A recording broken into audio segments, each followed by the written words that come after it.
ladies and gentlemen.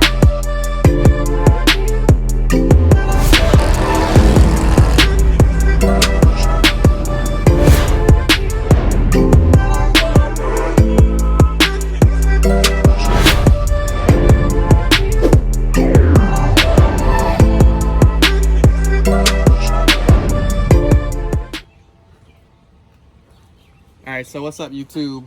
As you can see, I'm going to be installing a Corsa air intake today on my 2015 Dodge Challenger RT.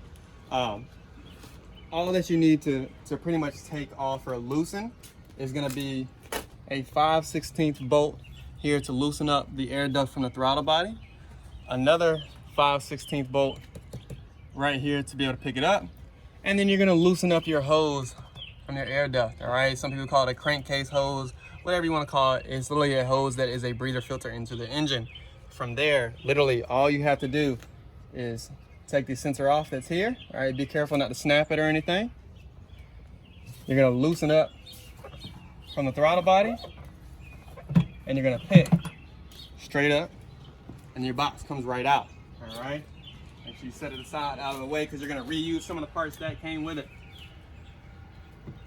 And you can, all right, so you kind of had to skip a few steps, so just bear with me. Just putting some stuff together. First thing, obviously I removed it. Next thing you'll have to do is literally place this filter in the empty spot here. All right, that empty spot is a snug fit.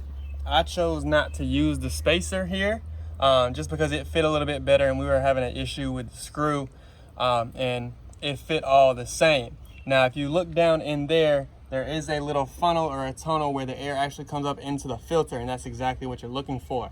Now, when you go to clamp these onto your actual throttle body and onto the filter itself, you want to make sure you have enough room on each side of the actual pipe here to be able to do it. So I had to move some out to be able to reach all the way on this side.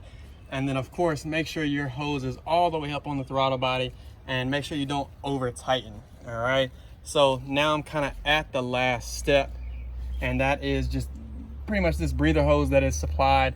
And what I did was I put a little bit of oil on my finger, dabbed it inside, that way it would slide right over. And then of course I'm going to do the same thing on this side here, and I'll see if I need oil or not. This is a smaller hose, and where it's going to go is right here, and as you can see, there's a little opening there. Okay, and you're literally just going to slide it right over and as far on as you can get. And then of course you slide your clamps over it, and then you will grab your screwdriver. It will start to tighten. And again, make sure you don't over tighten it. It says it on the actual instructions here with Corsa, but again, it's a rubber hose on something plastic, so you don't want anything to crack or anything like that. So, all right, now filter is in place. Again, we did insert the sensor here, and then insert the sensor here. I decided to go underneath. I'm not gonna remove this until I put my oil catch can in, and again, that's for a later video that you got. And I'm not gonna remove this. This just held on to the actual stock intake until I get my oil catch can. So you can see I'm starting to do a little bit of just different modifications to the engine. I know it's dirty, you have to bear with me, but this is the first thing I've ever done to the actual engine itself myself. So red filter, as you can see, everything else is going to be red. So I'm gonna go ahead and reconnect the negative on the battery cable, and then we'll start her and see what she sounds like. All right, so I'm gonna go ahead and start it and let you guys hear what it actually sounds like, and we're gonna go from there.